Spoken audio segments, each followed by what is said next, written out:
Well, here we are with the voice actor of Wild Woody, Joseph Kerska. Joseph Kerska, Kerska. Joe Kerska. That's right. So you can just call you Joe then? Yeah, call me Joe. Wonderful. All right. So I guess, I mean, you've talked about this before, but if we could just get a brief summary of how you got the Wild Woody role, because that's like, what a story, huh? Well, I guess now in hindsight, it seemed like it was fortuitous. I had I guess starting out, I'd gone to, I had this idea of getting into radio. So I went to Columbia School of Broadcasting, which is, if you're old enough to remember it, it was one of those things that there's plenty of stuff like that now where they sort of take you because you want to spend your money, going after your avocation, Right. and they teach you, stuff that you could actually learn on your own. But then I guess it gives you confidence to go apply for a job. So I did that, got, my certificate in announcing from Columbia School of Broadcasting. Hey, hear what I did there? That's broadcasting voice. Sure.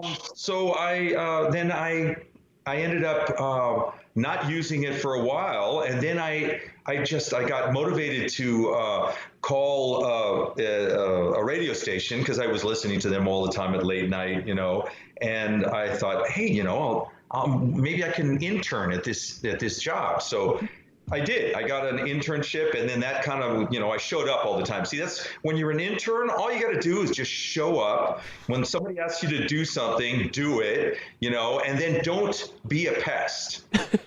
Right. That's my advice to succeed in anything, because almost anything, especially creatively speaking, there'll be some kind of internship you can do. So if you can just not need money for a little while, or live off of your parents, or live off of somebody else for a long enough to get into some kind of an internship position, and there's lots of them out there, and lots of them go nowhere. But if you show up, you do your job, and then if that doesn't work, there's no opportunities, get another one. Just keep going, because I got lucky. They said, hey, we need somebody to produce a talk show. So, I did that. So I ended up working there for 3 years.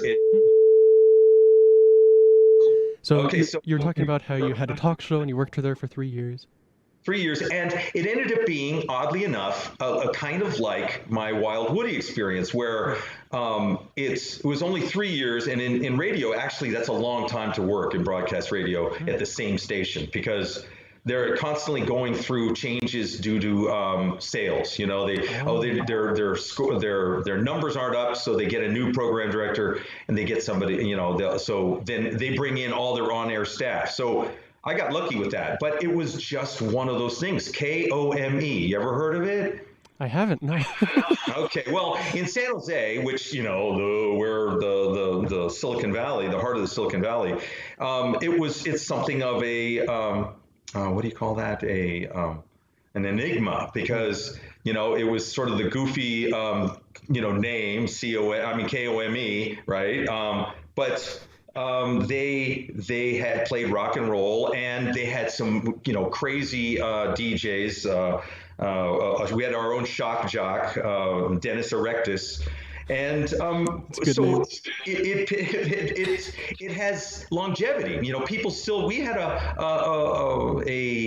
reunion. I don't know, like 12 years ago or so. Oh, I see. No, maybe 14 years ago. And all the people from all the various different incarnations of KOME got together, and it was fun. It was like you were part of something. That's awesome. And so then I quit there because I wanted to get into to cinema. That's what I ended up going to college for. And then later I was working at a limo company, driving limos.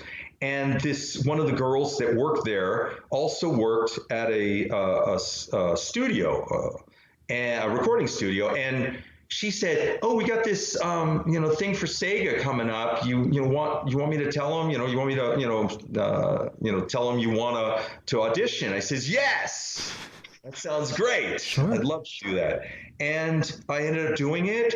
And it's like any audition. There's a whole bunch of people that auditioned. And I'm telling you, the most incredible, it's like when your child is born, before you have to pay for it, it's like all these things that can happen to you in your life. One of those things, and this is why I see, why actors and anybody that has to go for an audition, when you get an audition and they say, yes, okay, we want you. It is the most incredible validation that you can feel in your life, and if you can get that more than once, I guess it's great. It's not like getting married that you want to do it over and over and over again. But it is fantastic. It's the most amazing feeling you can get is to get the call back. So I did it. I went in, and they had an idea. They actually told me, we need you to sound kind of like Grover. They want to sound like Grover, but kind of crazy, like a crazy Grover, which is. I couldn't, I still don't understand that. I didn't watch it except when other people's kids were watching Sesame Street. But I went in there and I tried to, I did what I thought, sounded like a crazy Grover. And they said, no, that's not it. And then they gave me the lines and they said, do this, do the Wild Woody line and the signature bit, about, this is a job for Woody, and so I do it. And he says, yeah, no, that's good. But, like the typical thing you see, when the director is trying to get more out of you, right? Yeah. Do it like that. And then you're like screaming at the top of your lungs. And he says, that's good. That's kind of the area we want to go, but more. Oh my God. And so every time I went in and, we worked on, the delivery, I had laryngitis, Really? I just spit out chunks of throat and lung.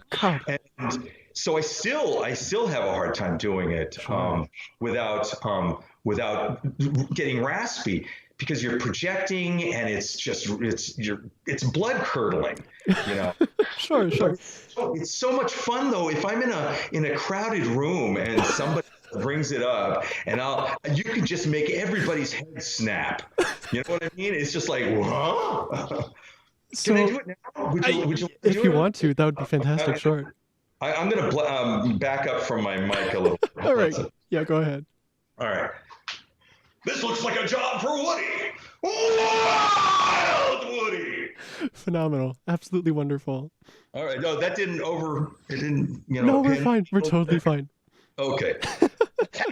But and then, I did it like that. And he says, yeah, just a little bit more. Oh my God, even more still. Yeah. So that was fun. And my favorite story from when we got together, just doing, like a read through. Sure. They had us around a round table, all the characters, and we all had a mic. And, I'd already been working with the director, on getting that projection, right? And the sound guys, are setting up the mics all the way around, all the same distance, from each other, because we're just going to do a read through. But there's no way I can just do the line like that, because it doesn't work. That's, you have to say it with that tone. Right. And so I said, I can't sit this close to the microphone. He said, no, it'll be fine. No, we can ride the volume. I said, it's not really you I'm worried about. It's the two people next to me, Right. He says, no, don't worry about it. So I kind of leaned back as much as I could sitting in the chair, and it's like everybody like grabs their headphones. That was the best part, After that, it was just, getting into the studio. But Sure. all right, now go ahead and ask me your question, because I'm done. Okay, That's all my yeah, stuff. absolutely. So there's a couple points that you mentioned that I would like to elaborate on a little bit. Yeah. So let's go all the way back. So even before Wild Woody, you had a talk show? Like what? Can you talk to me about that a little bit? Well, actually, I didn't have the talk show. I produced the talk show. Oh, okay. So generally, I wasn't behind the microphone. I was just inside the studio, running commercials. Okay. I was answering the phone because it was a call-in thing. It was kind of cute because the first day I went in there to train, the guy showed me in this little closet next to the studio. He says, "Here's our loop system, so that if anybody says something." You can get rid of it, that delay, right? Typical delay for a talk show, a live talk show. And I'm looking down at a machine that has a cart, there's these big carts that it looks like a giant 8-track kind of. And the tape is pulled out of it and, like spaghetti on the top. And I said, does that work? And he says, no. We just tell everybody that we have a delay, and they always, they when they think there's a delay, they don't even say anything. So so that wasn't ever a problem until this one night, because it was a late night. It was early in the morning on Sundays, and then they went to Sunday like after midnight. So huge listenership, right? Of course. And we were doing our favorite, or actually the most popular, I guess, the most popular subject was relationships, because everybody has one or had one and has an opinion on one. And so there was a girl that she was talking about, can I swear on this? Yeah, that's totally fine. It's okay. So she says, she gets all upset, because they're talking about, you got to give him another chance, or, if it really means something to you. She says, "Oh, it's all right for him to fuck around." It's like, my heart stopped. Like when you sneeze, your heart stops. Right. It was like this, but longer.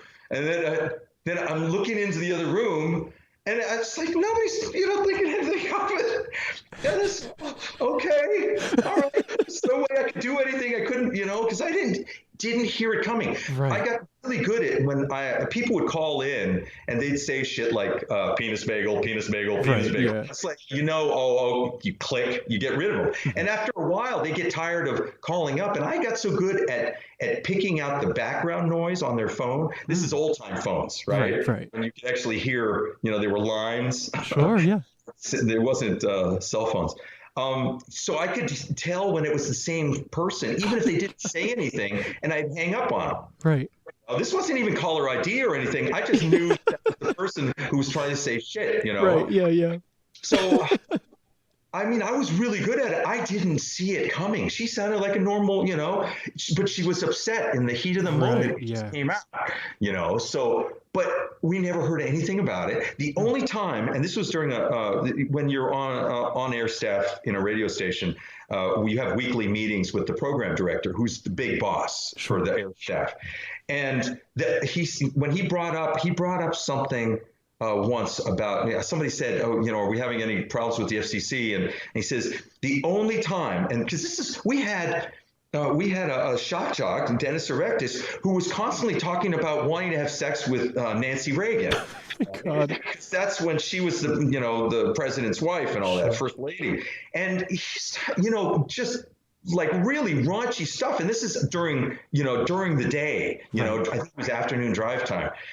And nobody ever complained about Dennis Erectus. Right. One time we got crap from the FCC. It was because we'd missed a top of the hour ID, or one of those regular. That was why we got reported. So those are important, I guess. I guess so. That's fascinating. But you also mentioned. So I was going to ask about this anyways, but you kind of half answered it already. I was really curious about the kind of like direction you got while doing the lines as Woody. So you mentioned like an Oscar but crazy. Is that like no? It was That's right. No, what's his name? Grover. Grover. It was Grover. Crazy Grover. That's right. They told me in advance, but then we just kind of like went off of that because they just heard my voice and started working with the what I sounded like. But it was the most of it was just the tagline. Right. The rest of it, he kind of, they just sort of never gave me a lot of directions. Just like, no, like that, just a little more intense, or my favorite though, and he just said, just sound like you're falling because you're going to be going through the various different the worlds, right? The realms, and. That, I swear to God, I had so much fun with that, and there's only a few of them that made it into the game. Sure. But that it's just because you have to start out, you take a really deep breath, and then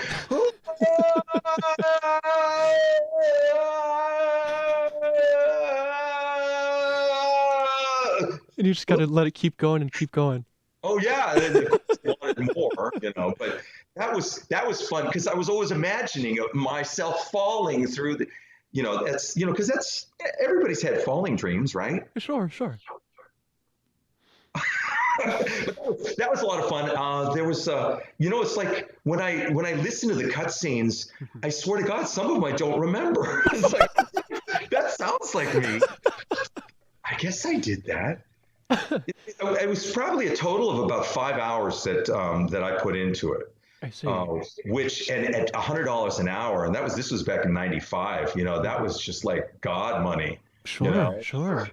so I thought, wow, I really want to do this. And Yeah. so they had actually they tossed me another role that was in Blackfire, another Okay. Sega thing, because I lived right there next to it was in San Mateo, Hmm.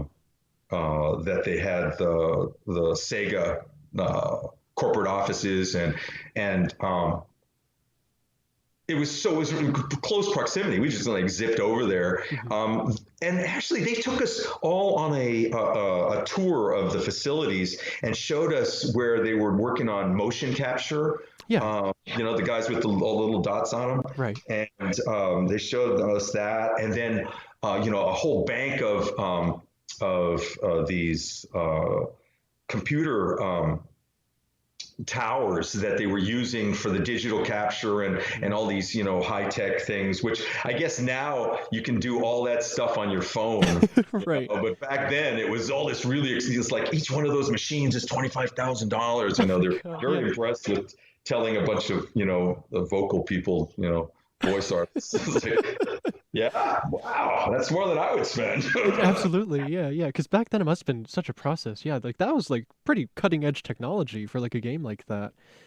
Um, which is, Oh, especially when you consider that it's is so pixelated, and exactly, yeah. it looks the way it does. I really thought it was good because he said motion capture. I thought, wow, this is gonna be really cool. And then I see it, it looks like, wow. Well, my voice sounds good. Right. I took that away from it, but otherwise, it's like it looked kind of simple. And then I think, they're telling me about how I'm going to get all this swag, right? Right. They're going to make up shirts where there's going to be the pocket, and Woody's going to be looking over the pocket, Sure. and then they're going to be doing all this stuff, and it's like, when you had some kind of strange sex with a girl, and you ended up she ghosts you. That's Oh, what yeah, yeah. I was ghosted. It's like, You were wow, I have ghosted? girlfriends. Yeah, I got ghosted by Sega. And they, No. it's like nothing. Where's the shirt? How about a shirt? Oh How my about a copy? God. Because they said, oh, well, we'll give you a copy of the video game or whatever. And nothing, right? So I go to a game store Mhm. and I buy one. I paid $75 for it, Ooh. and I didn't even have a machine. It's like I just wanted to have. It's like, Right, well, yeah. if this is what you got to pay. All right, I paid $75, and then immediately it went into the discount bin. Right. I just waited, another week or two, and I Mhm. would have been able to get it way cheaper. Mhm. And then it just died, and nothing Yeah. ever happened. Then this Sonic guy comes out, and I don't want to tell you I'm jealous or anything, but that Mhm. little blue bastard got my fame, attention. It all Right. went to Sonic. That's right. That's right. I could have been a Sonic. You could have been. You could have been. But So then, that's something I kind of want to talk about too, is like the reception of this game. Are you familiar with how people generally feel about it? oh yeah, Okay. that's where it took off. It became this cult classic. Right. The 10, I guess the 10 best, or no, 10 worst names or unfortunately named video games. Right. They even mentioned that it's not a good title for children. Mhm. It's Mhm. like it ended up getting this sort of cult following that has Right. kept it alive somehow. There's a lot of negligible, and I guess it's a real basic sort of, old school type. I don't know. You guys got a name for those kind of games, platforms or whatever, Mhm. and yet it has this longevity. I've got over 500 followers. Right. Listening to my stupid comments. I got a weird sense of humor, which you have to have if you identify as a pencil. Right. Right. And you know what? That's kind of something I wanted to talk about too. Is like Wild Woody. It sounds like it's still like a relevant part of your life, even though it's happened like quite a while ago. So I wanted to ask you like what Wild Woody is to like you, and like why it has so much lasting power in your life. I'm very curious about that. Oh God, I guess if you want to say, and I hate using that term, that it's my 15 minutes, Sure, sure. and I've been dragging that my 15 minutes out, I because see. it's like I met somebody's son, Hmm. and he's like 21, 22, something like that, Hmm. and he's on the autistic spectrum. Or autism spectrum, right? Sure. So I guess he has a little problem relating, not bad, but I mean, video games reach people. Hmm. They reach young people, although they don't necessarily reach too many young people because he'd never heard of it. But the fact that I was in the business, had gave us a connection. Right. Yeah. Yeah. It's usually people are maybe in their 30s that may know something about it, or late 20s. Hmm. Or if I bug them to look it up, they find out about it. But it's a connection that I can have with people, that bridges, all these different, sort of situations. And I think it's great, and Absolutely. it Yeah. gives me something to do. But I've been trying to chase ever since, because you can't chase down auditions when you're working full time, Right. So now I finally, got out of the working full time thing, and I just bought a new microphone, a better microphone, Hmm. because it's voiceover stuff isn't like it used to be, where you went into a studio. Now, they can be all over the world, Hmm. and you do your part, and with very little direction.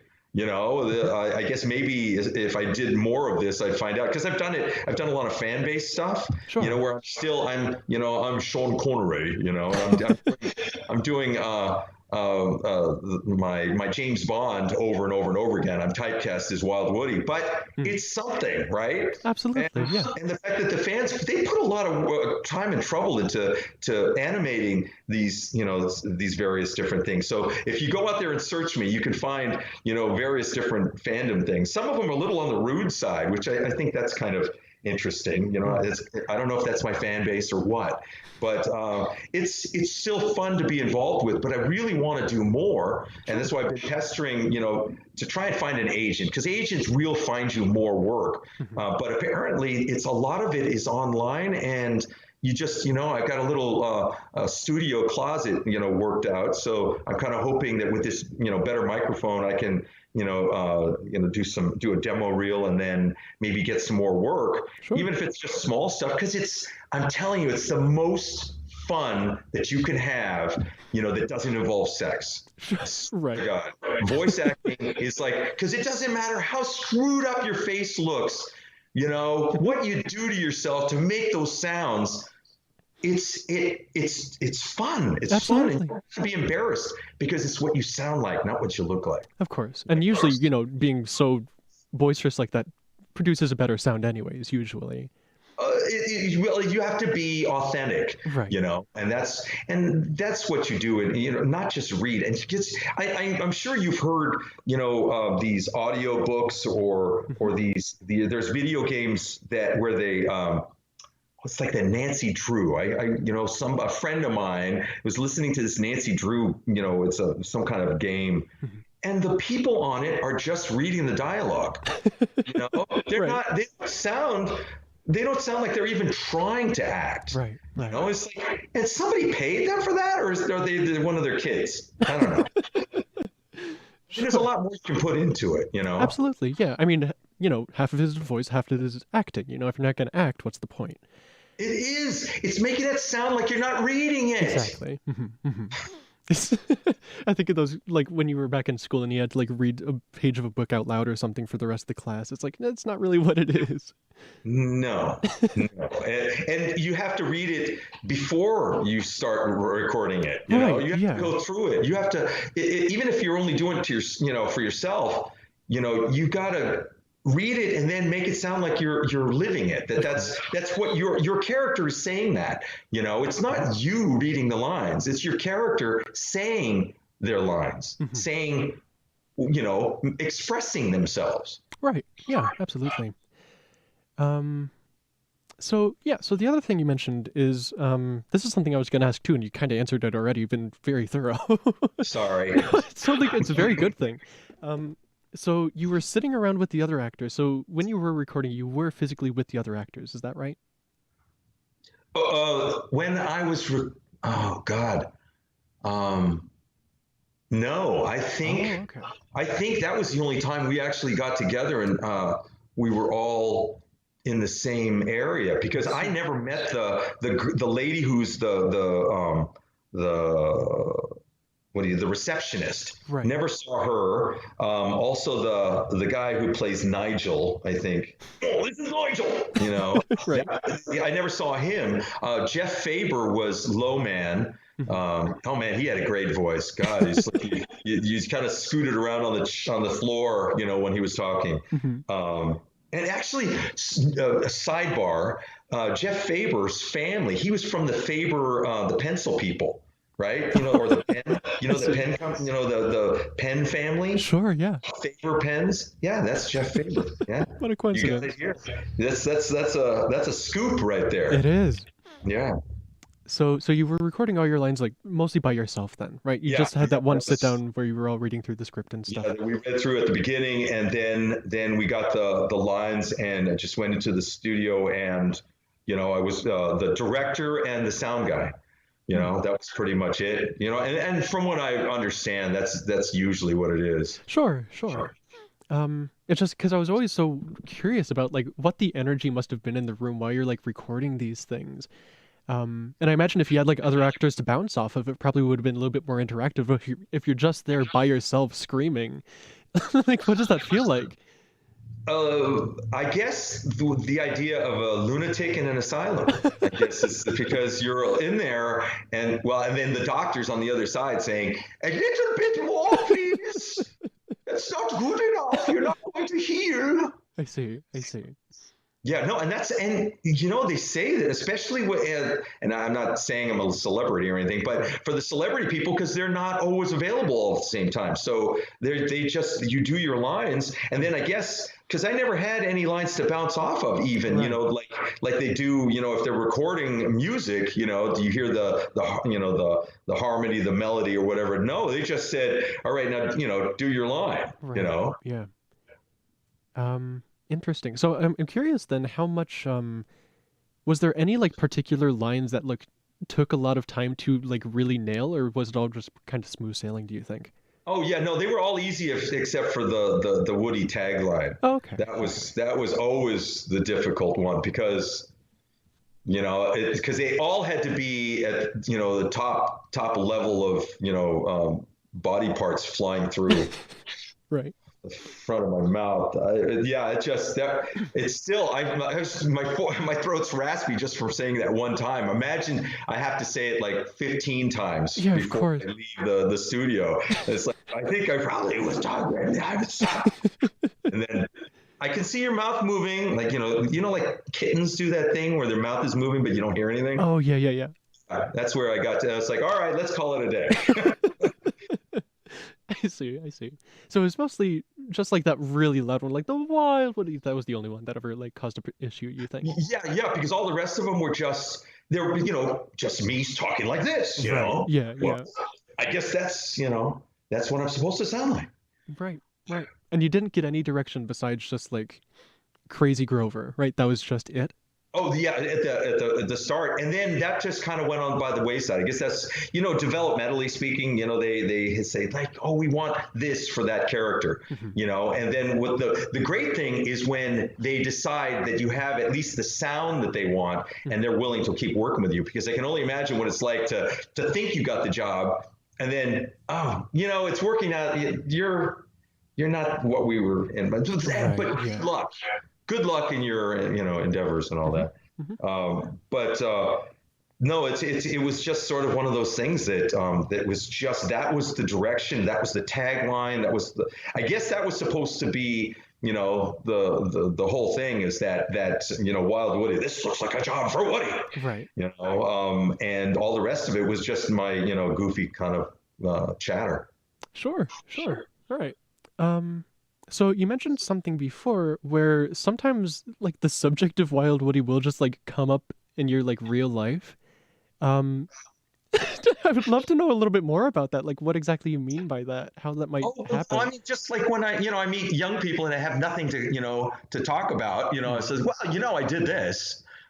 I like toss it out there. I see. I see. But also, well, and it seems to be that I mean, I'm supposedly going to be working on something that they're developing over in Miami, I think, or actually, it's a company that's it's got elements all over the world. Sure. But and it takes a while, and there was other fan base stuff that kind of just fizzled out, and never came to a fruition. But this one is actually got a company involved, and they want me to do sort of a Wild Woody sort of sound, but it's got a different name, and I don't want to say what it is. Sure. Yeah. Not for any particular reason other than if it fizzles out, I don't want to.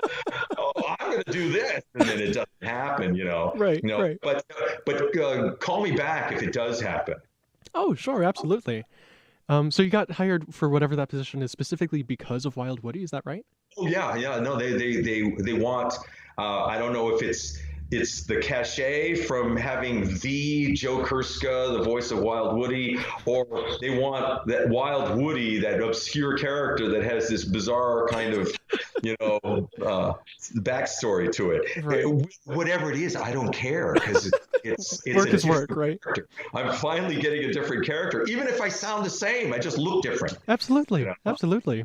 So I'm hoping that comes to fruition. That's sort of been in the wings for a while now. So it should be any day now. And I talked him into letting me drive out to Miami to do it in the studio, because oh yeah, you can do it in your home thing. It's like, no, I want it's because that's the fun part, Right. That's being on the set, Yeah, absolutely. and all the excitement that comes from that. So yeah, I'll drive over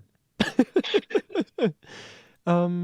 Neat, fascinating. So, I mean, I guess this might be, if you don't want to answer this one, you don't have to, but like, you said you were on the East Coast and you said you're driving to Miami. Is that like far? Like, how much of personal investment are you doing for this?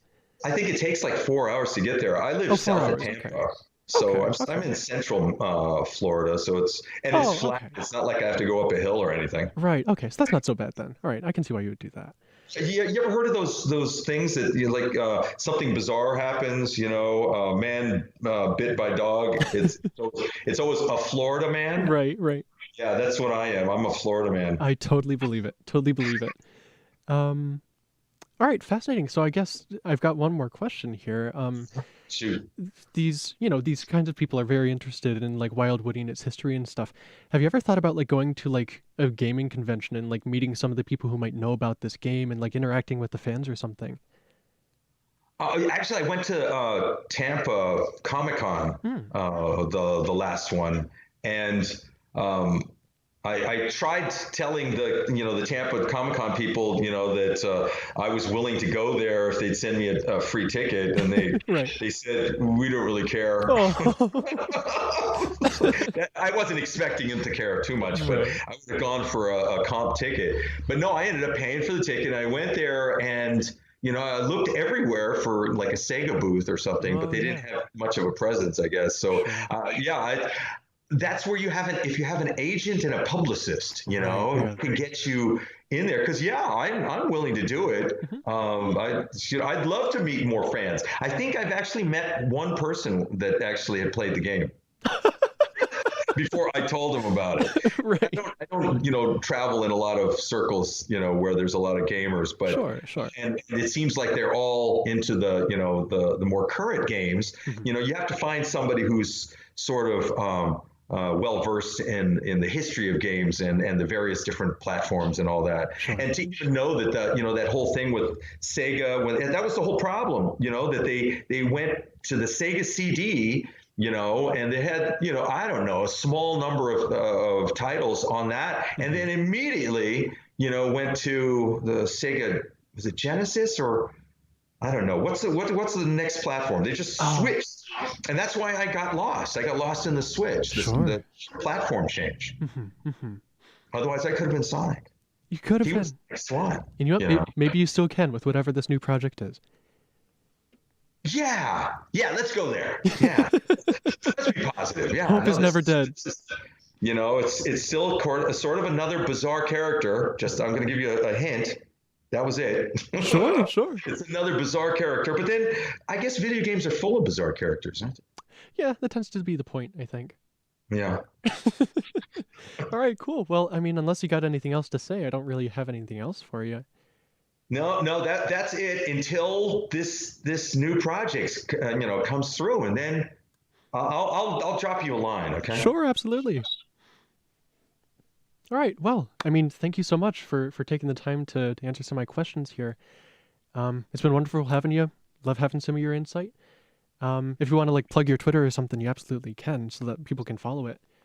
Oh yes. What's my Twitter? Uh, Wild Woody for real with the number 4. right, right. Wild Woody for real. That's right. Absolutely. So everyone go follow him. Go, commission him for whatever voice work you might need to do. Oh yeah, there's that. Or just follow me, Or just follow him. I'd like to get a few more followers. Of course, of course. And maybe you Share can the wisdom. leverage that clout to be like, hey, look at how many followers I got. Give me this job. Ooh. Hey, I like it. Let's do that. Absolutely. Thanks, Rex. All right. Yeah. Thank you so much for coming on. Appreciate you. All right. Bye. All right. Take it easy, bud.